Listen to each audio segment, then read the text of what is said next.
Ambassador Smith, I want to start. I mean, there's so much ground to cover here in the few minutes we have, but I'd like to start with the Middle East. And to me, there's only one problem in the Middle East, and that's Iran anymore. After the Abraham Accords and after the enlightenment of a lot of the Arab states towards Israel, it seems to me that all we have left is Iran. Now you say, well, yeah, but you got the Houthis and you got Hezbollah and you got Hamas.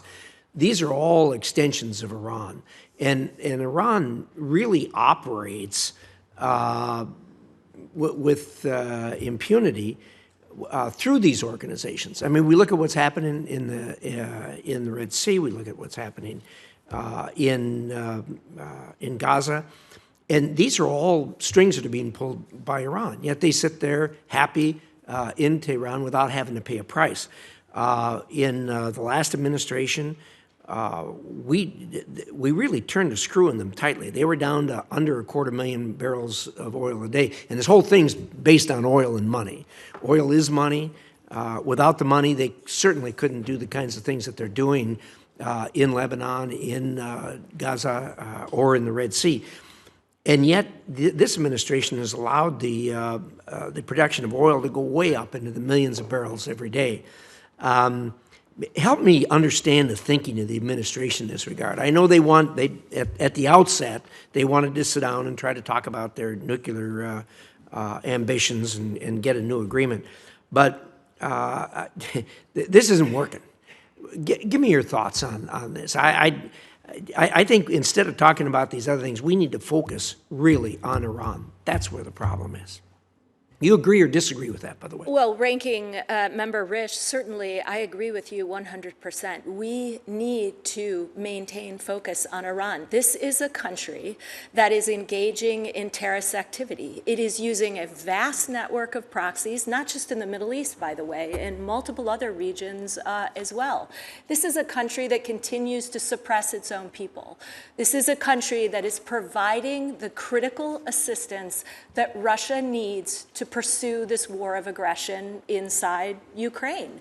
It is not only providing attack UAVs, but it is also now providing these short-range ballistic missiles. So we have to continue the pressure. We have to continue to work with a vast network of partners.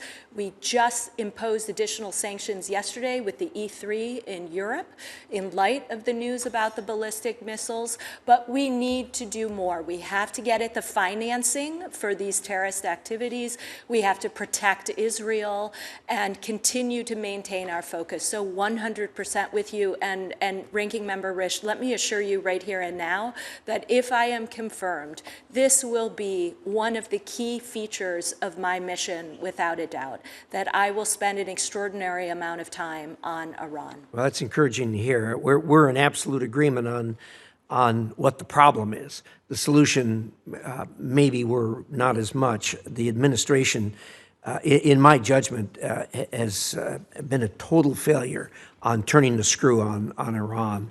And I think it's because they think somehow they're going to get to the table and negotiate an agreement, which to me, any agreement with Iran is not going to be worth the paper it's written on. I don't, these people don't have the same objectives that we have when we're sitting down trying to make an agreement. I think almost any issue can be resolved if you have two parties that have two things, a similar objective and good faith. And with the Iranians, we have neither. Neither similar objectives nor is there good faith on the part of the Iranians. So I think you guys are going to have to get much more tougher on Iran than what it's been.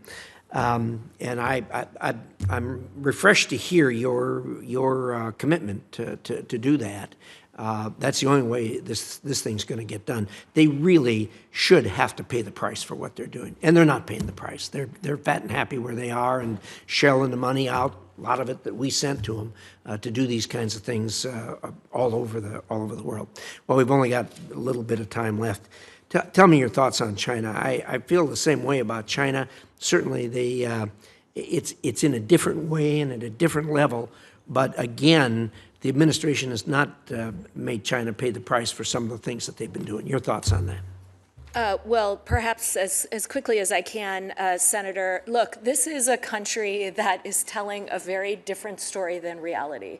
This is a country that is trying to portray itself as neutral in the war in Ukraine, when in fact it's put its thumb on the scale and is providing Russia with critical dual-use components. This is a country that says it's good for foreign investment, and we know how hard American companies have struggled to operate inside China. This is a country that claims it's for peace in the South China Sea, and we're seeing their ships ram Filipino Coast Guard vessels. So our job is multifold. We have to challenge them and use all of the tools at our disposal to call them out, to make sure that we can use punitive measures like sanctions, export controls, and all the rest.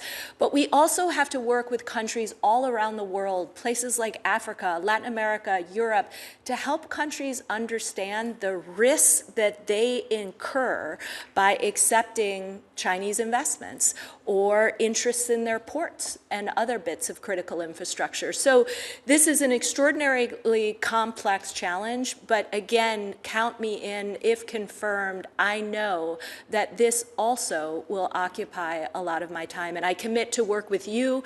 I know you have done an extraordinary amount of work. I appreciate personally the work you've done on NATO in China, which has been really important for me in Brussels, but this is a wider challenge, and I stand ready to work with you, Senator. Well, thank you, Ambassador. Well said. I really hope you're able to take these words to the administration and tighten the screw much tighter than what we have, and in a good way. Thank you so much for your service. Thank you, Mr. Chairman.